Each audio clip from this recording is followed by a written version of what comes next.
अक्सर लोगों के पोस्चर की वजह से हो सकता है कि स्कूल गोइंग बच्चे हों, हो सकता है कि ऑफिस वर्कर्स हों, हो सकता है किसी को ऐसी पास्ट में बीमारी रही हो जिसकी वजह से उन्होंने पोस्चर अपना ख़राब रखा है और उस वजह से उनका जो स्पाइन है वो बिल्कुल टेढ़ा हो गया है, वर्टिब्रा बिल्कुल टेढ़ा हो गया है, जिसको कुदरतन बिल्कुल स्ट्रेट होना चाहिए। हमारी जो रीढ़ की हड्डी है वो टेढ़ी हो जाती है, यानी कि एस शेप में आ जाती है। इसको हम लोग स्कोलियोसिस कहते हैं। ये एक बहुत ही प्रॉब्लमेटिक कंडीशन है। वो लोग जो अपने पोस्चर को फोकस में नहीं रखते, स्पेशली बच्चे भी, अक्सर मेरे पास पेशेंट्स भी ऐसे आए हैं, उन्होंने कंप्लेन ये किया कि उनके फलां बच्चे का स्कोलियोसिस डेवलप हो गया, उन्हें पता नहीं चला, बैग लोड बहुत ज़्यादा था और हम लोगों ने बच्चे पे फोकस नहीं किया, जिसकी वजह से स्कोलियोसिस डेवलप हो गया है। स्कोलियोसिस की वजह से अब बच्चे को बहुत ज़्यादा पेन आ रही है, नर्व साइन आ रहे हैं, बहुत ज़्यादा प्रॉब्लम है।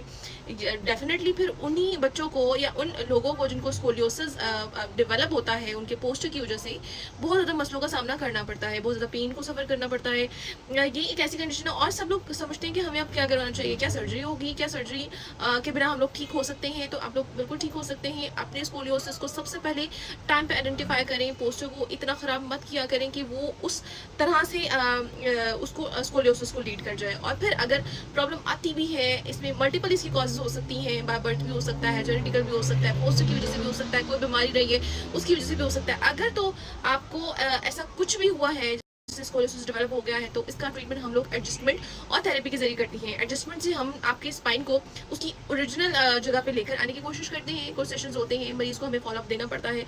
जैसे ही उनके फॉलोअप कंप्लीट होते हैं, आहिस्ता आहिस्ता हम उनकी स्पाइन को अपनी जगह ले आते हैं। घर की कुछ चीज़ें बताते हैं, एहतियात बताते हैं, कुछ स्पेसिफिक बेल्ट होती हैं। अच्छा, कुछ लोग कहते हैं हम लोग बेल्ट भी लगाते रहे हैं। जो घर पे आप लोग करते रहते हैं, कोई भी प्रॉब्लम आती है, घर के टोटके जो आप लोग करते रहते हैं, ये मजीद आपकी कंडीशन को खराब करते हैं। कोशिश किया करें, अगर आप लोग फॉलोअप कंप्लीट नहीं भी रख पाते तो कुछ सेशन जरूर डॉक्टर के पास जाएं।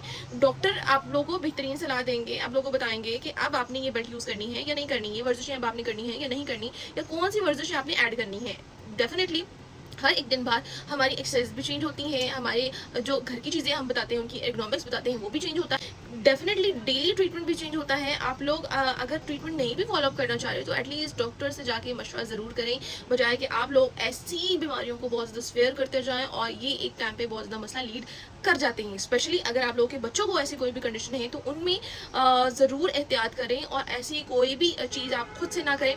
फिर वो लोग मुझे बताते हैं जी हम बेल्ट पहन रहे थे, हमने ऐसा किया, हमने ये वर्जिशें की, लेकिन हम लोग ठीक नहीं हो सके, हम लोग दवाइयाँ खाई। मुझे समझ नहीं आता कि आप लोग को दवाइयाँ आप लोग क्यों खाते हैं। आप लोगों के मोहरों को दवाई ने फिक्स नहीं करना, मोहरों को फिक्स करना है किसी मैनुअल टेक्निक ने या फिर सर्जरी नहीं। सर्जरी भी बहुत देर बाद एक अमल आता है, उससे पहले जो मैनुअल टेक्निक्स आती हैं जिसने आपको ठीक करना है। तो हमारी आवाम को ये ज़रूर अब पता चल जाना चाहिए कि मेडिसिन आपको फिर वक्त आराम देंगी, आपको परमानेंट सोल्यूशन नहीं है और उसकी कितनी एडवर्स इफेक्ट हैं जो आपको फेस करना पड़ेंगे।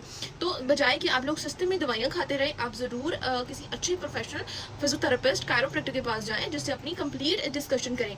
अगर आप लोग ऑनलाइन सेशन भी चाहते हैं, लाहौर में नहीं आप लोग प्रेजेंट और दूसरी कंट्री में हैं या दूसरे शहर में हैं, तो हम लोग ऑनलाइन कंसल्टेशन भी आप लोग को प्रोवाइड करते हैं। हमारा ऑफिशियल नंबर है 033-400-4312। और अगर जो लोग क्लिनिक तक नहीं भी आ सकते, हम लोग उनको होम सेशन भी प्रोवाइड करते हैं। तो काइंडली अपनी कंडीशंस को फोकस में रखा करें, उनको डिले मत किया करें। और जो घर पे आप लोग अपनी होम रेमेडीज आजमाते हैं ऐसी बड़ी बड़ी कंडीशंस में, वो काइंडली ना किया करें, क्योंकि स्कोलियोसिस एक ऐसी कंडीशन है अगर तो ये बहुत ज़्यादा लीड कर गया तो उसमें फिर सर्जरी होगी और सर्जरी के बाद भी कोई भी आपको रिलीफ नहीं मिलेगा, उसमें भी आपको बहुत सारे मसलों को देखना पड़ेगा। तो स्पेशली बच्चों के लिए प्लीज़ पेरेंट्स जो है फोकस किया करें, इतना बैग का लोड मत दिया करें, कुछ ना कुछ उनकी ट्रॉली या कुछ ऐसा ऐड कर दिया करें जो कि उनके पोस्चर को ख़राब मत करे।